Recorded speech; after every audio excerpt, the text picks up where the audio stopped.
Gustong bagong luto at lasa sa saging saba, bagong itsura at sa paningin ng customers, kaya panoorin mo lang ito hanggang sa dulo. Pwedeng pang merienda, at pwede rin pagkakakitaan, kaya kung go ka na ay magsisimula na tayo.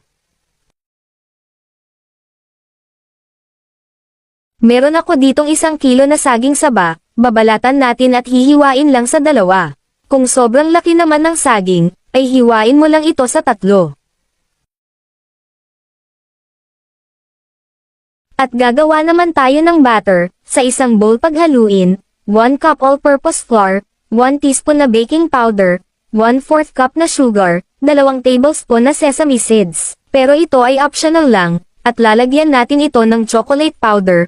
Pwede rito ang Milo, ito ay 1 sachet lang. At haluin lang ng maigi to combine the ingredients. At lalagyan natin ito ng tubig, unti-unti lang sa paglagay ng tubig hanggang sa makuha ang